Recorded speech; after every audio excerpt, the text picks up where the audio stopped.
Welcome into my gated community. You can call me the doorman. And here, I'd like to share with you stories of how some of our, let's say, guests ended up here. Tonight's story is about Chris Watts. I know, this story's been done to death. But this has to be cathartic by talking about it. I just can't wrap my mind around a man who would kill his pregnant wife, number one, and number two, kill his own flesh and blood, his two young daughters, ages 3 and 4. We don't know the how. He says he doesn't know the how. We know the why. Nichol Kessinger. He said he was so nervous when he met her he could hardly even eat. But I don't understand why he just couldn't get a divorce and, pay child support. I don't know why these guys have to kill their wives a la Scott Peterson. Let me share with you the timeline of events. Here's Shan'ann coming home at 1:48 a.m.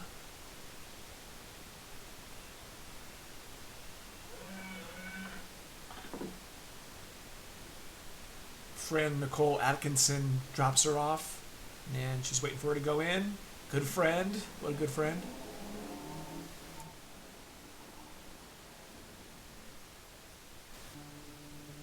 Now this is the part where Chris is getting his truck ready to load the body of Shan'ann and his 2 kids. Now supposedly she came home at the 2 in the morning, went to sleep. He woke her up at 5 whatever in the morning to when he was on his way to work. They got into an argument. He told her about the affair, said the marriage won't last. Then she says you'll never see your kids again. Then he says he snapped, choked her to death, wrapped her body in a blanket, dragged her down and into the car where the kids were following, wondering what was wrong with their mommy. He loaded the kids alive into his truck, mommy dead, and drove to location 319 where he was scheduled to do some work that same morning. Here's the rest of that video of him loading his truck.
Chris arrives at worksite 319 at 6:53 a.m., where he strangles each one of his children, putting them in a separate oil tank, and buries his wife in a shallow grave a few yards from these oil tanks.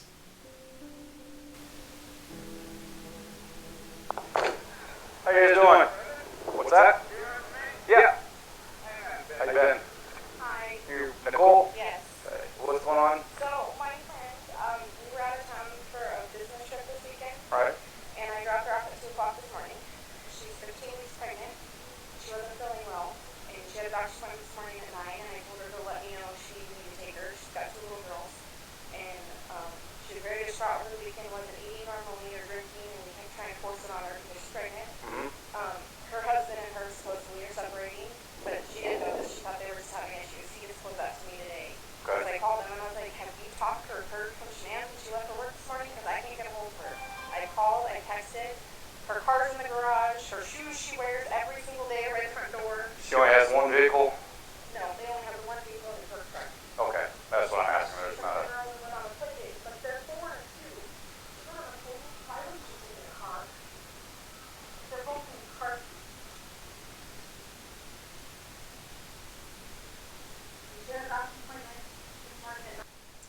Chris's phone number is 910-309-1702. Okay. It was Chris, correct? Okay.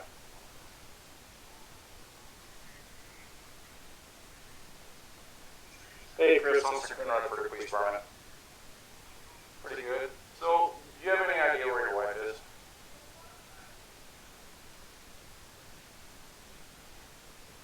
Okay. Right. Well, my concern is her car's here. They're saying she's diabetic. I don't want her. She's upstairs and can't respond. Okay. About how far out are you? Okay. All right. Thanks.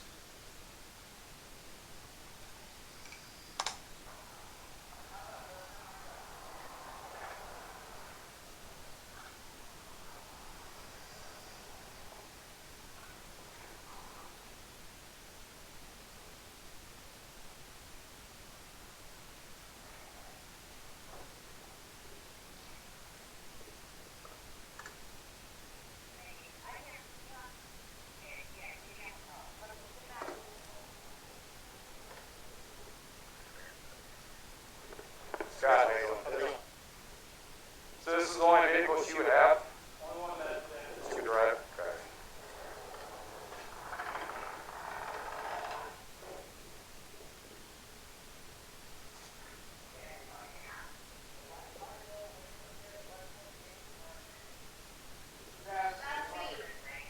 Yeah. The neighbors went and checked his camera because my wife heard her way at home. It was me though. That was me. I dropped her off.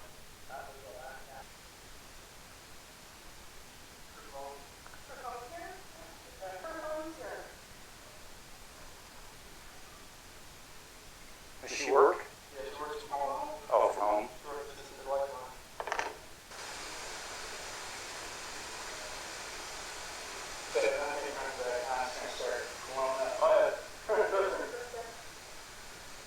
Maybe we'll shut down.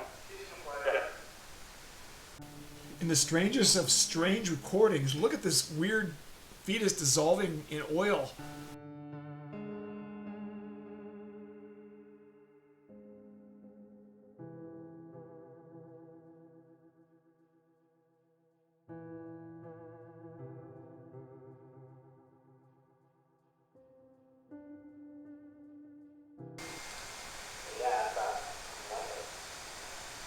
Nothing for the rest of the day.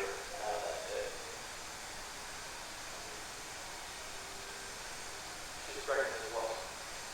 How far along? 14, 15 weeks.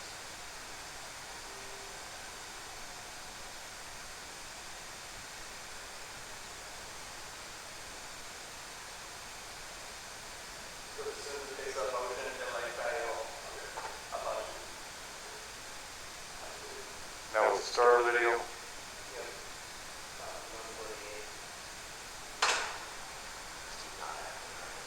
No.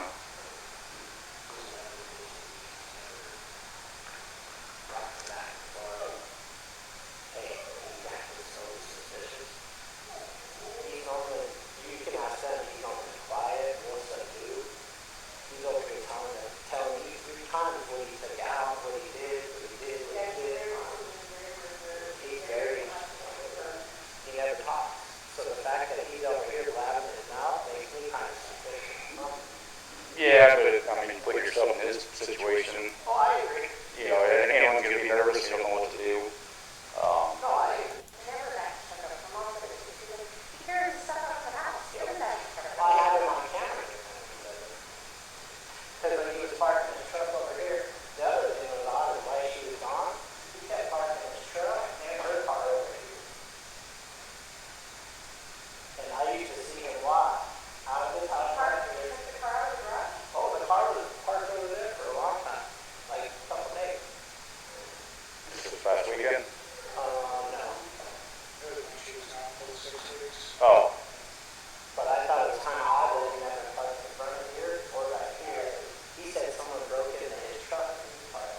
his situation. Oh, I agree. You know, and anyone's going to be nervous, you don't know what to do.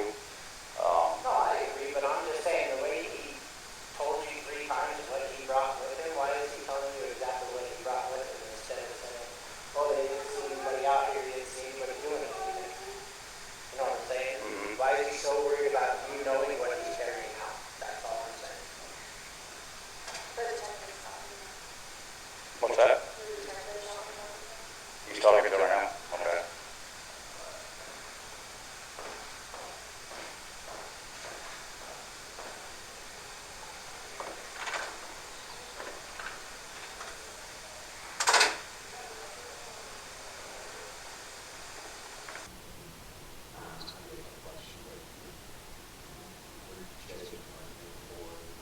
It wasn't like an argument. We had an emotional conversation, but I'll leave it at that. But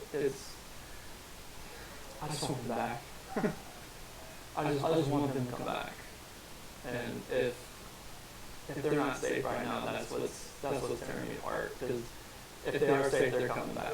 But if they're not, this has got to stop. Like, somebody has to come forward.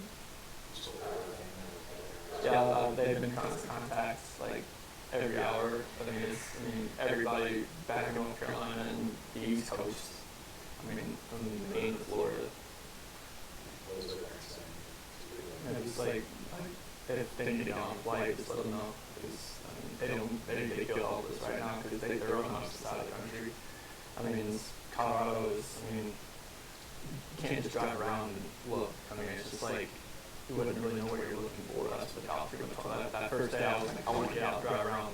You wouldn't know what to look for.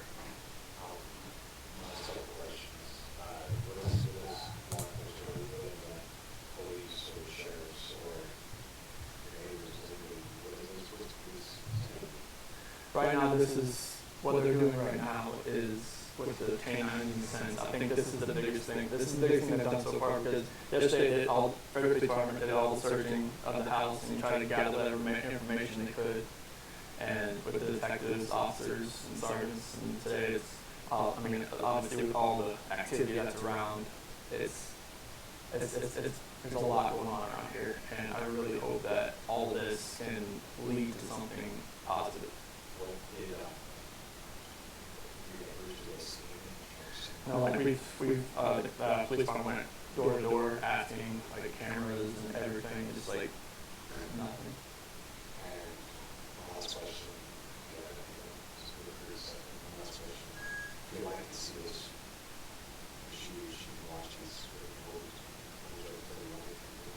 Shan'ann, Bella, Celeste, if you're out there, just come back. Like, if somebody has her, just please bring her back. I need to see everybody. I need to see everybody again. This house is not complete without anybody here. Please bring her back.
August 16, 2018. Shan'ann, Bella, and Celeste's bodies are found at Chris's work site. The same day, Chris appears in Weld County Court for a bond hearing that is denied. So Nichol Kessinger went to the police as soon as she found out that Shan'ann, Chris's wife, was missing for more than a day. She told them everything, and then how he'd lied to her about Shan'ann being pregnant. So I don't blame her for this. I think I blame him because he told her that they were both on the same page with this divorce and everything was proceeding as planned.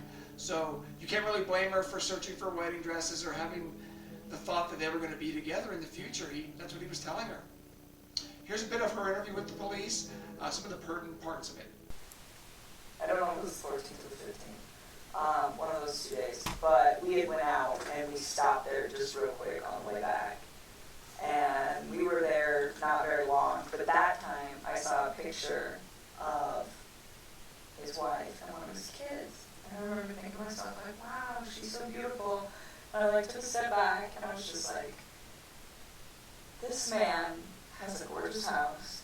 He has beautiful babies. He has a beautiful wife. He has an awesome job. Like, why would he want to leave this? And I remember talking to him about it, and that was the first time that I tried to actually say, what do you think about not separating from your wife? Like, what if you really try to work on this? And he had expressed to me that we tried to work on this, and it's not working, so that is why we're separating.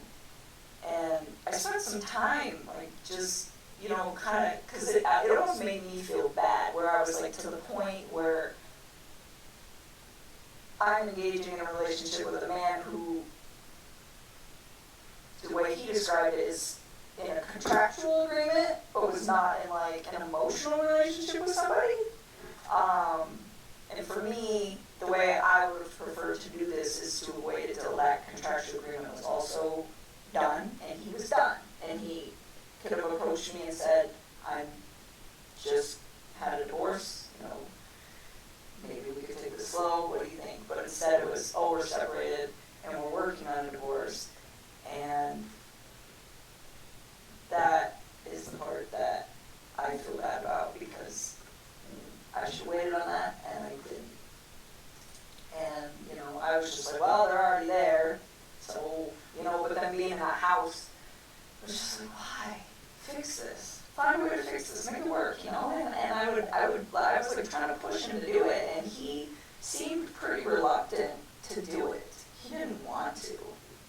And, I don't know, we were still seeing each other fairly frequently, but I kind of like backed away so we weren't hanging out quite as much, and we were still close, but it was just, like, I really wanted him to try. Like, I wanted to know that he tried and it didn't work. It just seemed like he had so much going on, and it was just beautiful that I was like, why don't you just try this out, you know, and see if you can fix it. And he'd always be like, well, what about us? What about us? I'm like, don't worry about us. Like, that is more important. Like, try to see if you can, like, salvage whatever it is that you have going on with your wife. And you know, I always got the impression that he was a great father to his kids, like, always. And so, you know, I was like, be the dad that you want to be. I was like, see if you can make it work. And he just, like, we kind of talked about it off and on for, like, a few weeks, and I was just kind of like, I don't know. Like, I think I was kind of, like, cold feet about it when I went after I went over his house. And so this was, like, pretty early on. And then, he told me that, he went to North Carolina, and he was like, I'm going to talk to her when I'm in North Carolina and see if I can get her to do this, to, like, try to, like, rekindle the flame. Okay, so try to salvage his relationship as you've been asking him. Yes. On Tuesday, which would have been the 14th of August, you had read some newspaper articles on the 13th and the 14th that regarded this case. You had also had a conversation with Chris at some point during the day on Monday. And on Tuesday, because of what you found, specifically what you said was, and I don't know the words in your mouth, but you found out that his wife was pregnant. Yes. And you did not know that prior. And you found that out via the newspaper articles and that caused you concern. Well, I just realized that he was lying to me, and I was like, well, if you can lie to me about this, what else are you lying to me about? And it made me realize that maybe his wife was in danger at that point, and it was day two, too, she still wasn't home. What did that cause you to do with your phone now? Oh, what, when I deleted those? I was just kind of grossed out by him, to be honest with you. I was just like, I don't know what's going on right now, but you just lied to me, and I don't want to see this come over my phone anymore. So I removed it. So you already said that you removed text messages? I deleted all of his stuff because he lied to me. I mean, that's what it was. It was the hurt that made me delete it, and then it was the lie that made me start questioning everything else he'd been telling me for the last few days. And that's when you decided to come forward? Yes. Okay. I'm still in shock that this whole thing happened. Like, that's why I gave him the benefit of the doubt. Well, of course, Chris gets life in prison for the murders of his wife and 2 kids. He still is pining for Nichol, according to the interview there he had with the news group. He was asking them if they heard anything about Nichol. I know she's in the witness protection program, but boy, really poor planned murder. I guess he had thought about this days in advance, and if that's your plan, that's pretty crazy. But what do you expect, right? What do you expect from this? Thanks for watching. I'm the Doorman. We'll see you next Visitors Day. And don't let me catch you in my gated community.